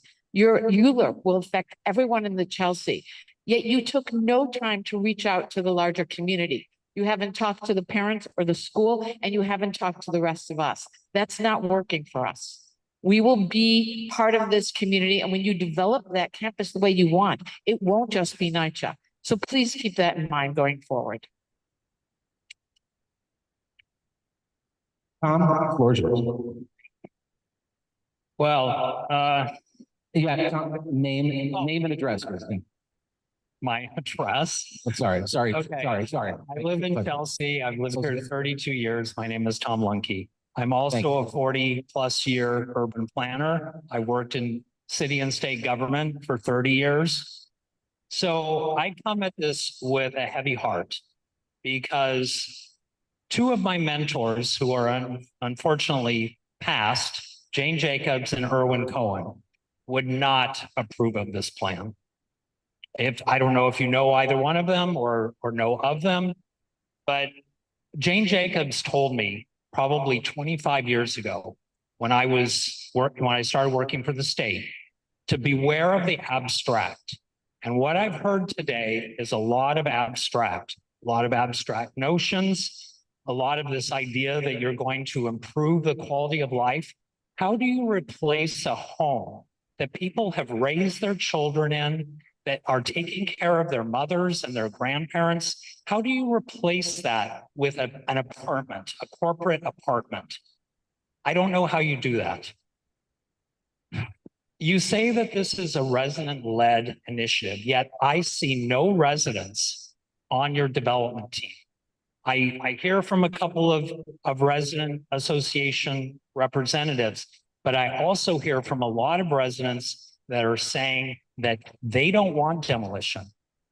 Lydia referred to a plan. Actually, there's 3 plans. There's 5 plans. There's the Chelsea 197A plan from 1996 that was adopted by the city. There is the Chelsea working group, Chelsea NYCHA working group from 2021 that set out the recommendations of no demolition. Then there is the urban forest plan that NYCHA has. But now you want to tear down 370 mature trees in a climate crisis that absorb the extra carbon in the atmosphere. And we have the 3rd worst air quality in the city right now. Then 4th, you have the urban forest agenda that the city council approved. None of those are being followed. So, and I can't remember what the 5th one was, I'm sorry. But what we're talking about is human cost. What is the human cost on publicly owned land? NYCHA is the recipient of taking care of publicly owned land. Yet since the 90s, it has disinvested in that land.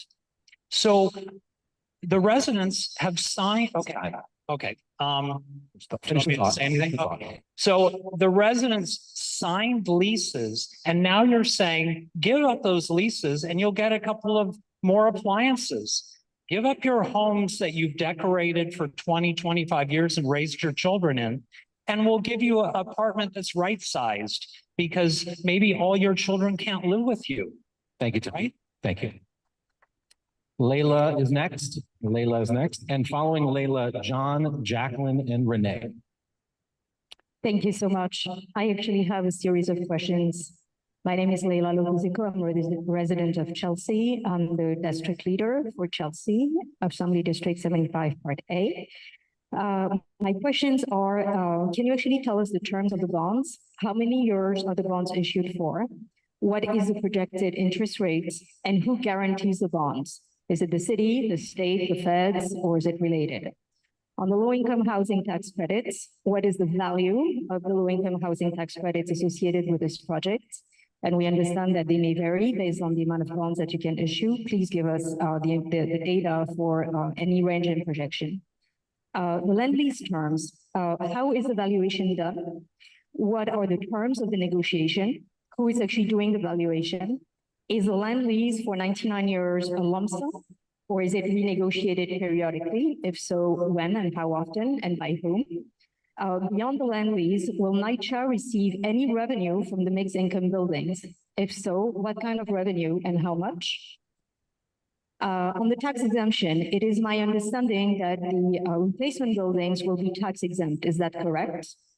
On the mixed income buildings, if you were to utilize the 485X tax incentive, does it mean that the buildings would be tax exempt for 40 years? If yes or no. And if no, then how much would the pilots be, given that we understand from the RFP that it would be pilots payment in lieu of payment in lieu of taxes? The mortgage, the debt, who secured, what is it secured by the rental from the buildings? And what happens if there's a default on the mortgage? Who covers that? Who's on the hook? Can the buildings be taken back by the bank? On the development costs, what is the cost of development of the mixed income buildings phase, that is beyond phase 2? What are these buildings eligible for low-income housing tax credit? And finally, what gives you the certainty that NYCHA will conclude with a preferred alternative that is the demolition? Is NYCHA just a rubber stamp? Should we actually stop going to hearings because it's already a done deal? Can you actually elaborate on that? What gives you this level of confidence? We really want to understand that. Finally, I have actually introduced a floor request for the master development agreement. Can you please provide it? Thank you. Thank you very much. John, you're up. I'm not going to answer those questions. Hi, my name is John Mudd. I'm with the Midtown South Community Council. I've been around this neighborhood for about since '84. The repairs, you spent a lot of time in the beginning about the repairs. The repairs have been gone over and over. There's been two proposals for $250,000 about repairs, and we just neglected repairing the site. And demolition by neglect. I don't know if we looked at other things like Goldstein. I don't know if the community board looked at the Goldstein project that's up in Syracuse. That's going to put a sleeve on it and fix these buildings at a much lower cost. But if you want some information, I have that. Now, we're not negotiating in the way I see it, not negotiating in good faith when we negotiate with the developers. Now, where are the residents, by the way? We've got a lot of people in the building. I don't see them here. Did we reach out to them? Did we email them? Did we talk to them? I mean, Miguel, you've got their emails, right? Why aren't they here? No, it's not Ask Jackie. No. You guys are presenting a community board. Are we just posting? Please, hold on. Are we just posting it and just hoping that they'll show up? This is something I keep asking. But how can we sit around a table and negotiate away the property that people live in, act as a negotiator between the developers? I don't really understand that. Every time I see you guys sit around and discussing these little things, I don't get it. You know, you should be advocating for the money to repair these, and you should be advocating to get NYCHA's hands away from managing it. They've already proven to be a bad manager. Okay, now how can you continue to let a bad manager? If I was in business, and I've been in business, okay, I would fire my manager. Okay, it's simple as that. There's lots of ways to slice this up, and this is what we should be investigating. We don't negotiating in bad faith. You know, it's bad faith negotiation between us and a developer. You should be behind the public. We need you behind the public. And I do have a question. When you say the assumptions is based on market rent, okay, we know what the market rents are. We know what you can get out of it. So why on earth would you leave that as maybe the third or fourth thing and say, well, if worst comes to worst, if it's market rent, you know this rent, it demands a lot. And if anybody walks through the NYCHA properties with all their green and how large it is, we can see why you want that space, why you want that property. And that's the real shit of it. I mean, you guys are desperate and, you know, bring those profits up. Thank you, Jim. And the whole land is a community. And that's what you're going to destroy. Thank you, Jim. Jack. Hi, Jackie, Fulton Houses. In one of your slides, you said that 58% of the neighborhood, they don't feel safe in our neighborhood. I've been living on 16th Street for 22 years. I live next to Budikai. I live next to Tahoe. I live next to Catch Steak. All these clubs around me. And everybody is safe. There's nothing. That's music to my ears, all the riot that goes there on 16th Street. As a matter of fact, I'll miss it if I don't hear that noise. But my neighborhood is safe. Taking our kids to school, we still take our kids to school and it's safe. But 24 hours a day, that block is active. People are coming out of the clubs, partying, whatever. So I doubt that, you know, I mean, Google wouldn't even be there because you're making it sound like Fulton and Chelsea are notorious. We got some kids right now playing soccer there. You think their parents will have to play soccer there if our developments were so notorious? I mean, please stop lying. Stop. Thank you. Thank you. Thank you, Jeff. Renee, after Renee, it's Alexa and Miguel. On mic. Listen, try not to lie. Please, FEC board presentation, let me now read it to you. NYCHA board, October, prioritizing on-site relocations. Most of the 120 households will be provided appropriately sized apartments within their home campus. Where there are no appropriately sized apartments available on site, NYCHA and the PAC partner will assist residents with temporary relocation in privately managed buildings within the community or at other NYCHA developments. May you rot in hell. To you, I know you're taking it well. Don't give me that look, Jamal. You should be ashamed of yourself. Renee. 2023 was not done. in this development in Fulton, Elliott, Chelsea, or Chelsea Addition. They took 30 other NYCHA developments, some Sandy impacted, then extrapolated the data to figure out the P&A for these developments. So look at it online, it doesn't matter. We don't know. We have repeatedly foiled and asked questions. We get none. They're disgraceful. We don't know what is going on. Everything you saw is literally subject to change. Nothing can be done. There's also an existing HAP contract in the Chelsea houses. Will that be renewed? When did it start? Are you going to amend these contracts as you demolish? We don't know. These people should be ashamed of themselves. To you, this is important. Stop leveraging us. We are not you to make money for Chelsea community. It is a disgrace. This country was founded on our body. Stop doing it. You should be ashamed of yourself for even bringing it up. Slavery is allegedly over. I don't think so. This doesn't happen unless we're Black, Latino, Asian, women. The misogyny, the ageism, the disability is a disgrace. Stop doing it. We are human beings and like we are people. We are not to be leveraged. He does it every day. Real estate to be leveraged. Stop doing it. I suggest you also look at the Committee on Public Housing that went on today, the hearing. Do not do over. They will be rid of us. They will be making money off of us. All to be ashamed.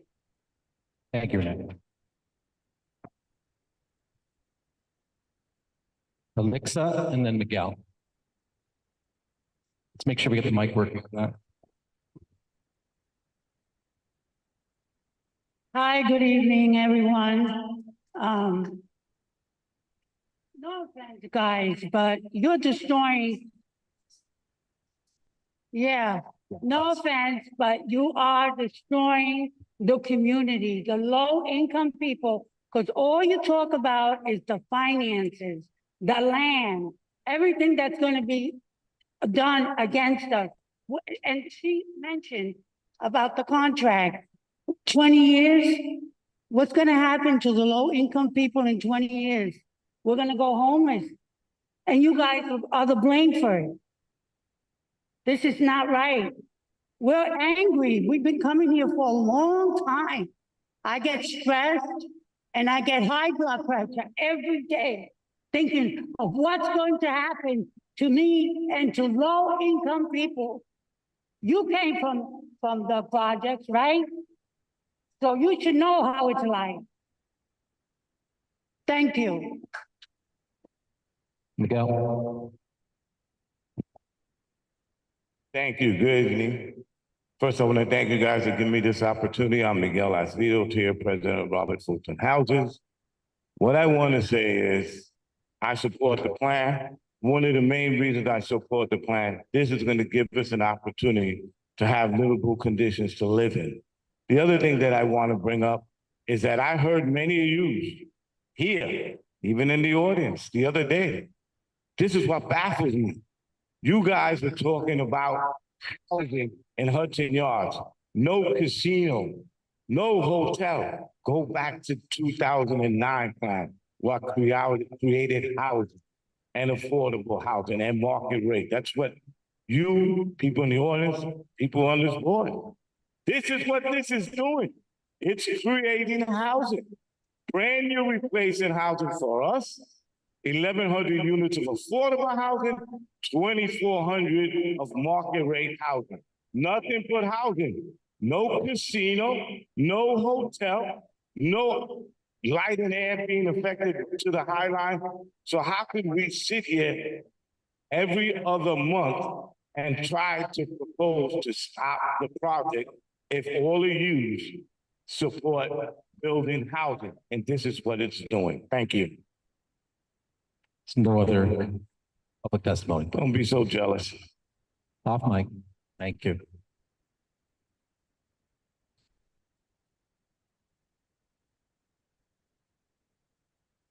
Okay, we're going online now. We're going online now. We're going online now. We're going online now. We're going, we're going online now. We're going online now. We're going online now. We're going online now. That's enough. We're going online now. Please, please. We want to continue this. We're going online now.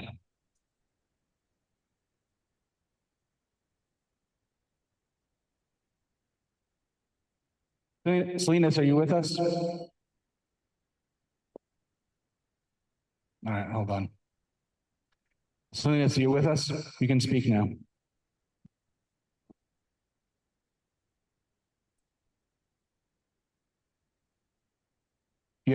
You're off mute.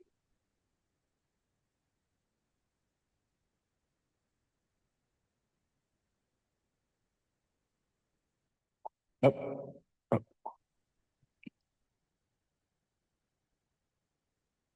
Okay, she's not speaking. She can. Okay.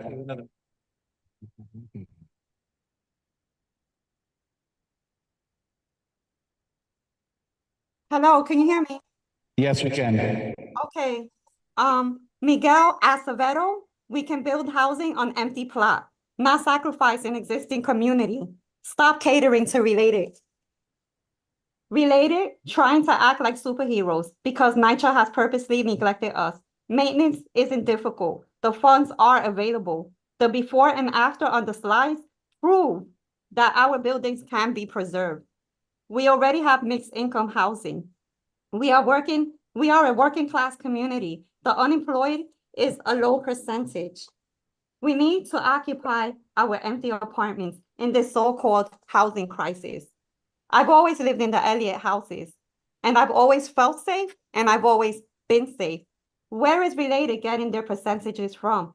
Ask them how many people participated in this questionnaire. There's crime throughout the entire city of New York. I've even seen Eric Botcher walking on my block at 10 p.m. on his phone, unaware of his surroundings. Even he feels safe on our NYCHA campus.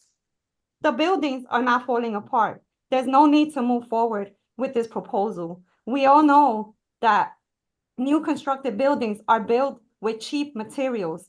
949 tenants opposed the demolition of Fulton, Elliott, and Chelsea. We surpassed the 550 pro-demolition survey on this non-legally binding survey. We have signatures. We have a home and want to stay in our homes, in our secure, strong, sturdy buildings. Let's hold NYCHA accountable. We know that NYCHA have the funds. The neglect of our building is strategic. Please stop the fraudulent practices. Greg admitted that this proposal is disruptive. He said to minimize the disruption because it is disruptive. The noise, the obstruction, the toxins, the congestion, the mental distress, removing our community center, the Hudson Guild, from our campus. This is not a good plan. We need renovations, but not the ones Related and NYCHA laid out. The prices are overinflated. And by the way, the senior citizens are the ones that are going to get moved twice. They're going to be disrupted more than anyone else in the community. Please save our homes, save our trees. We can't afford another 30, 40, 50 years to get a new set of mature trees. This plan is not for us. It's catered for another community. Also, I recently found out, but I haven't confirmed, that project-based Section 8 was supposed to be 40% cap. HUD waived it to facilitate the RAP pack conversion. HUD can switch back at their convenience. We are not secure under a Section 8 management. I do not trust the process. Our NYCHA community. Hello? Thank you. Okay. We appreciate everyone coming out tonight. Thank you to Greg, Jamar, and Jonathan for presenting a lot of information. We really do appreciate our continued, sometimes a little bit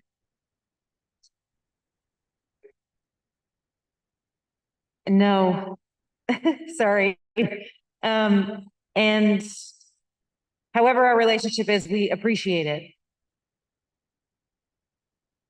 Oh, sorry. Is there anyone else online? Jesse? Jesse? Apologies.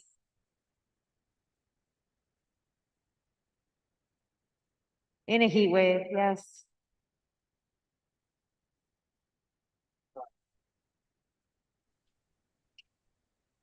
Hi guys, it's Candace. I'm also a member of community board but I'm speaking as a member or as just a community. I had a couple questions about the EDIS. What were the proposals, the two proposals you had? Did they include the renovation? If like just doing the reno, like have you included that with the new proposal? And then also, on I've read a couple of EDISs that have gone through and I would like to ask you guys to update your construction hours. I'm a construction member, I'm a carpenter by trade, and you guys say that we start at 7 and delivery hours start at a certain time as well. And that's not true. It's like a 5 o'clock, 6 o'clock. I think you should rethink your hours and I mentioned on the last proposal that you guys talked to us with the casino about those hours, so you can refer back to those if you'd like, but I just wanted to get that out there. Thank you.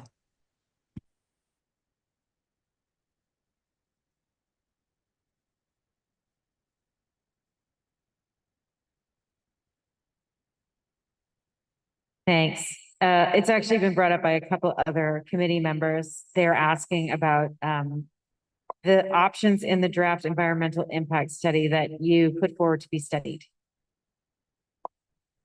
One of the things that were put forward to be studied was a do nothing plan. There's also I believe there's a renovation plan that was put forth for our review, and an alternative plan. I believe so, but again, Yeah.